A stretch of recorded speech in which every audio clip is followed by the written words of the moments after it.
Parte 3. Capítulo 6. El nogal estaba casi vacío. Un rayo de sol entraba por una ventana y caía, amarillento, sobre las polvorientas mesas. Era la solitaria hora de las 15. Las telepantallas emitían una musiquilla ligera. Winston, sentado en su rincón de costumbre, contemplaba un vaso vacío. De vez en cuando levantaba la mirada a la cara que le miraba fijamente desde la pared de enfrente. «El gran hermano te vigila», decía el letrero. Sin que se lo pidiera, un camarero se acercó a llenarle el vaso con ginebra de la Victoria, echándole también unas cuantas gotas de otra botella que tenía un tubito atravesándole el tapón. Era sacarina, aromatizada con clavo, la especialidad de la casa. Winston escuchaba la telepantalla. Solo emitía música, pero había la posibilidad de que de un momento a otro diera su comunicado el Ministerio de la Paz. Las noticias del frente africano eran muy intranquilizadoras. Winston había estado muy preocupado todo el día por esto. Un ejército eurasiático, Oceanía estaba en guerra con Eurasia, Oceanía había estado siempre en guerra con Eurasia, avanzaba hacia el sur con aterradora velocidad. El comunicado de mediodía no se había referido a ninguna zona concreta, pero probablemente a aquellas horas se lucharía ya en la desembocadura del Congo. Brazzaville y Leopoldville estaban en peligro. No había que mirar ningún mapa para saber lo que esto significaba. No era solo cuestión de perder el África Central. Por primera vez en la guerra, el territorio de Oceanía se veía amenazado. Una violenta emoción, no exactamente miedo, sino una especie de excitación indiferenciada, se apoderó de él para luego desaparecer. Dejó de pensar en la guerra. En aquellos días no podía fijar el pensamiento en ningún tema más que unos momentos. Se bebió el vaso de un golpe. Como siempre le hizo estremecerse e incluso sentir algunas arcadas. El líquido era horrible. El clavo y la sacarina, ya de por sí repugnantes, no podían suprimir el aceitoso sabor de la ginebra, y lo peor de todo era que el olor de la ginebra, que le acompañaba día y noche, iba inseparablemente unido en su mente con el olor de aquellas. Nunca las nombraba, ni siquiera en sus más recónditos pensamientos. Era algo de que Winston tenía una confusa conciencia, un olor que llevaba siempre pegado a la nariz. La ginebra le hizo eructar. Había engordado desde que lo soltaron, recobrando su antiguo buen color, que incluso se le había intensificado. Tenía las facciones más vastas, la piel de la nariz y de los pómulos era rojiza y rasposa, e incluso su calva tenía un tono demasiado colorado. Un camarero, también sin que él se lo hubiera pedido, le trajo el tablero de ajedrez y el número del Times correspondiente a aquel día, doblado de manera que estuviese a la vista el problema de ajedrez. Luego, viendo que el vaso de Winston estaba vacío, le trajo la botella de ginebra y lo llenó. No había que pedir nada. Los camareros conocían las costumbres de Winston. El tablero de ajedrez le esperaba siempre, y siempre le reservaban la mesa del rincón. Aunque el café estuviera lleno, tenía aquella mesa libre, pues nadie quería que lo vieran sentado demasiado cerca de él. Nunca se preocupaba de contar sus bebidas. A intervalos irregulares le presentaban un papel sucio que, le decían, era la cuenta, pero Winston tenía la impresión de que siempre le cobraban más de lo debido. No le importaba. Ahora siempre le sobraba dinero. Le habían dado un cargo, una ganga donde cobraba mucho más que en su antigua colocación. La música de la telepantalla se interrumpió y sonó una voz. Winston levantó la cabeza para escuchar. Pero no era un comunicado del frente, solo un breve anuncio del Ministerio de la Abundancia. En el trimestre pasado, ya el 10º plan trienal, la cantidad de cordones para los zapatos que se pensó producir había sido sobrepasada en un 98%. Estudió el problema de ajedrez y colocó las piezas. Era un final ingenioso. Juegan las blancas y mate en 2 jugadas. Winston miró el retrato del gran hermano. Las blancas siempre ganan, pensó con un confuso misticismo. Siempre, sin excepción. Está dispuesto así. En ningún problema de ajedrez, desde el principio del mundo, han ganado las negras ninguna vez. ¿Acaso no simbolizan las blancas el invariable triunfo del bien sobre el mal? El enorme rostro miraba a Winston con su poderosa calma. Las blancas siempre ganan. La voz de la telepantalla se interrumpió y añadió en un tono diferente y mucho más grave. Estén preparados para escuchar un importante comunicado a las 15:30. 15:30 son noticias de la mayor importancia. Cuidado con no perdérselas. 15:30. La musiquilla volvió a sonar. A Winston le latió el corazón con más rapidez. Sería el comunicado del frente. Su instinto le dijo que habría malas noticias. Durante todo el día había pensado con excitación en la posible derrota aplastante en África. Le parecía estar viendo al ejército eurasiático cruzando la frontera que nunca había sido violada y derramándose por aquellos territorios de Oceanía como una columna de hormigas. ¿Cómo no había sido posible atacarlos por el flanco de algún modo? Recordaba con toda exactitud el dibujo de la costa occidental africana. Cogió una pieza y la movió en el ajedrez. Aquel era el sitio adecuado. Pero a la vez que veía la horda negra avanzando hacia el sur, vio también otra fuerza, misteriosamente reunida, que de repente había cortado por la retaguardia todas las comunicaciones terrestres y marítimas del enemigo. Sentía Winston como si por la fuerza de su voluntad estuviera dando vida a esos ejércitos salvadores. Pero había que actuar con rapidez. Si el enemigo dominaba toda el África, si lograban tener aeródromos y bases de submarino en el Cabo, cortarían a Oceanía en dos. Esto podía significarlo todo. La derrota, una nueva división del mundo, la destrucción del partido. Winston respiró hondamente. Sentía una extraordinaria mezcla de sentimientos, pero en realidad no era una mezcla sino una sucesión de capas o estratos de sentimientos en que no se sabía cuál era la capa predominante. Le pasó aquel sobresalto. Volvió a poner la pieza en su sitio, pero por un instante no pudo concentrarse en el problema de ajedrez. Sus pensamientos volvieron a vagar. Casi conscientemente trazó con su dedo en el polvo de la mesa. 2 más 2 igual... Dentro de ti no pueden entrar nunca, le había dicho Julia. Pues sí, podían penetrar en uno. Lo que te ocurre aquí es para siempre, le había dicho Brian. Eso era verdad. Había cosas, los actos propios, de las que no era posible rehacerse. Algo moría en el interior de la persona, algo se quemaba, se cauterizaba. Winston la había visto, incluso había hablado con ella. Ningún peligro había en esto. Winston sabía instintivamente que ahora casi no se interesaban por lo que él hacía. Podía haberse citado con ella si lo hubiera deseado. Esa única vez se habían encontrado por casualidad.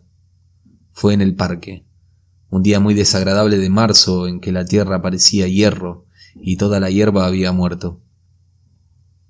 Winston andaba rápidamente contra el viento, con las manos heladas y los ojos acuosos, cuando la vio a menos de 10 metros de distancia. Enseguida le sorprendió que había cambiado de un modo indefinible. Se cruzaron sin hacerse la menor señal. Él se volvió y la siguió, pero sin un interés desmedido. Sabía que ya no había peligro, que nadie se interesaba por ellos. Julia no le hablaba. Siguió andando en dirección oblicua sobre el césped, como si tratara de librarse de él, y luego pareció resignarse a llevarlo a su lado.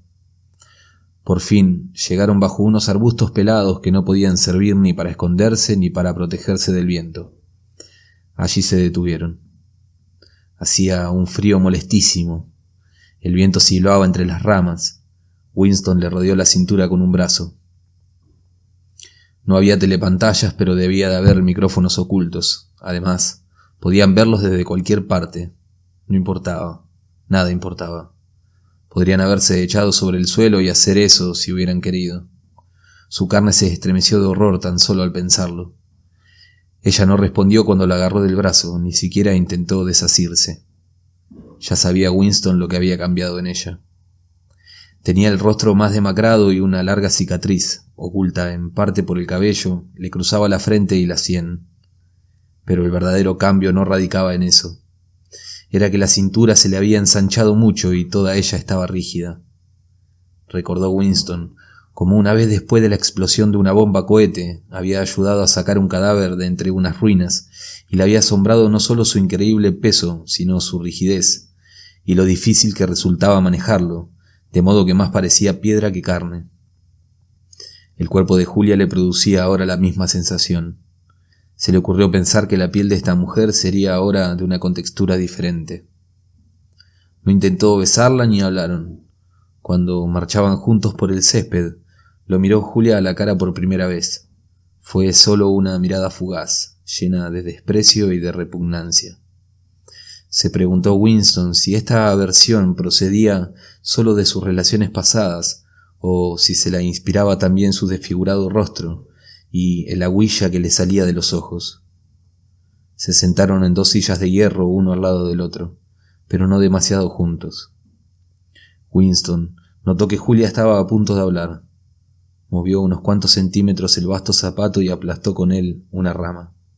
Su pie parecía ahora más grande, pensó Winston. Julia por fin dijo solo esto. «Te traicioné». «Yo también te traicioné», dijo él. Julia lo miró otra vez con disgusto y dijo: «A veces te amenazan con algo que no puedes soportar, que ni siquiera puedes imaginarte sin temblar. Y entonces dices: no me lo hagas a mí, háceselo a otra persona, a fulano de tal. Y quizás pretendas más adelante que fue solo un truco y que lo dijiste únicamente para que te dejaran de martirizarte y que no lo pensabas en verdad, pero no. Cuando ocurre eso se desea de verdad, y se desea que a la otra persona se lo hicieran. Crees entonces que no hay manera de salvarte y estás dispuesto a salvarte así. Deseas de todo corazón que eso tan terrible le ocurra a la otra persona y no a ti. No te importa en absoluto lo que puedas sufrir. Solo te importas entonces tú mismo. Solo te importas entonces tú mismo, repitió Winston como un eco. Y después de eso no puedes ya sentir por la otra persona lo mismo que antes. No, dijo él, no se siente lo mismo. No parecían tener más que decirse. El viento les pegaba a los cuerpos, sus ligeros monos. A los pocos instantes le producía una sensación embarazosa seguir allí callados. Además, hacía demasiado frío para estarse quietos. Julia dijo algo sobre que debía coger el metro y se levantó para marcharse. «Tenemos que vernos otro día», dijo Winston. «Sí, tenemos que vernos», dijo ella. Winston, irresoluto, la siguió un poco. Iba a unos pasos detrás de ella. No volvieron a hablar. Aunque Julia no le dijo que se apartara, andaba muy rápida para evitar que fuese junto a ella. Winston se había decidido a acompañarla a la estación de metro, pero de repente se le hizo un mundo tener que andar con tanto frío. Le parecía que aquello no tenía sentido. No era tanto el deseo de apartarse de Julia como el de regresar al café lo que le impulsaba, pues nunca le había atraído tanto el nogal como en este momento. Tenía una visión nostálgica de su mesa en el rincón, con el periódico, el ajedrez y la ginebra que fluía sin cesar. Sobre todo, allí haría calor. Por eso, poco después, y no solo accidentalmente, se dejó separar de ella por una pequeña aglomeración de gente. Hizo un desganado intento de volver a seguirla, pero disminuyó el paso y se volvió, marchando en dirección opuesta. 5 metros más allá se volvió a mirar. No había demasiada circulación, pero ya no podía distinguirla. Julia podría haber sido cualquiera de 12 figuras borrosas que se apresuraban en dirección al metro. Es posible que no pudiera reconocer ya su cuerpo tan deformado. Cuando ocurre eso se desea de verdad. Y él lo había pensado en serio. No solamente lo había dicho, sino que lo había deseado. Había deseado que fuera ella y no él quien tuviera que soportar a las Se produjo un sutil cambio en la música que brotaba de la telepantalla. Apareció una nota humorística, la nota amarilla. Una voz quizás no estuviera sucediendo de verdad, sino que fuera solo un recuerdo que tomase forma de sonido. Cantaba: bajo el nogal, las ramas extendidas, yo te vendí y tú me vendiste. Winston tenía los ojos más lacrimosos que de costumbre. Un camarero que pasaba junto a él vio que tenía el vaso vacío y volvió a llenárselo de la botella de ginebra. Winston olió el líquido. Aquello estaba más repugnante, como más lo bebía. Pero era el elemento en que él nadaba. Era su vida, su muerte y su resurrección. La ginebra lo hundía cada noche en un sopor animal, y también era la ginebra lo que le hacía revivir todas las mañanas. Al despertarse, rara vez antes de las 11, con los párpados pegajosos, una boca pastosa y la espalda que parecía habérsele partido, le habría sido imposible echarse abajo de la cama si no hubiera tenido siempre en la mesa de noche la botella de ginebra y una taza. Durante la mañana se quedaba escuchando la telepantalla con una expresión pétrea y la botella siempre a mano. Desde la 15 hasta la hora de cerrar se pasaba todo el tiempo en el nogal. Nadie se preocupaba de lo que hiciera. No le despertaba ningún silbato ni le dirigía advertencias la telepantalla. 2 veces a la semana iba a un despacho polvoriento que parecía un rincón olvidado en el Ministerio de la Verdad, y trabajaba un poco, si aquello podía llamárselo trabajo. Había sido nombrado miembro de un subcomité de otro subcomité que dependía de uno de los innumerables subcomités que se ocupaban de las dificultades de menos importancias planteadas por la preparación de la 11ª edición del diccionario de neolengua. En aquel despacho se dedicaban a redactar algo que llamaban el informe provisional, pero Winston nunca había llegado a enterarse de qué tenía que informar. Tenía alguna relación con la cuestión de si las comas deben ser colocadas dentro o fuera de las comillas. Había otros 4 en el subcomité, todos en situación semejante a la de Winston. Algunos días se marchaban apenas se habían reunido después de reconocer sinceramente que no había nada que hacer. Pero otros días se ponían a trabajar casi con encarnizamiento, haciendo grandes alardes de aprovechamiento del tiempo, redactando largos informes que nunca terminaban. En esas ocasiones discutían sobre cuál era el asunto cuya discusión se les había encargado, y esto les llevaba a complicadas argumentaciones y sutiles distingos con interminables digresiones, peleas, amenazas, e incluso recurrían a las autoridades superiores. Pero de pronto parecía retirárseles la vida y quedaban inmóviles en torno a la mesa mirándose unos a otros, con ojos apagados como fantasmas que se esfuman con el canto del gallo. La telepantalla estuvo un momento silenciosa. Winston levantó la cabeza otra vez. ¡El comunicado! Pero no, solo era un cambio de música. Tenía el mapa de África detrás de los párpados. El movimiento de los ejércitos que él imaginaba era este diagrama: una flecha negra dirigiéndose verticalmente hacia el sur y una flecha blanca en dirección horizontal, hacia el este, cortando la cola de la primera. Como para darse ánimos, miró el imperturbable rostro del retrato. ¿Podía concebirse que la segunda flecha no existiera? Volvió a aflojarse el interés. Bebió más ginebra, cogió la pieza blanca e hizo un intento de jugada. Pero no era aquella la jugada acertada, porque sin quererlo le flotó en la memoria un recuerdo. Vio una habitación iluminada por la luz de una vela con una gran cama de madera clara y él, un chico de 9 o 10 años, que estaba sentado en el suelo agitando un cubilete de dados y riéndose excitado. Su madre estaba sentada frente a él y también se reía. Aquello debió de ocurrir un mes antes de desaparecer ella. Fueron unos momentos de reconciliación, en que Winston no sentía aquel hambre imperiosa y le había vuelto temporalmente el cariño por su madre. Recordaba bien aquel día, un día húmedo de lluvia continua. El agua chorreaba monótona por los cristales de las ventanas y la luz del interior era demasiado débil para leer. El aburrimiento de 2 niños en la triste habitación era insoportable.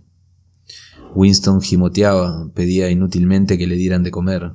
Recorría la habitación revolviéndolo todo y dando patadas, hasta que los vecinos tuvieron que protestar, mientras su hermanita lloraba sin parar. Al final le dijo a su madre: «Sé bueno y te compraré un juguete.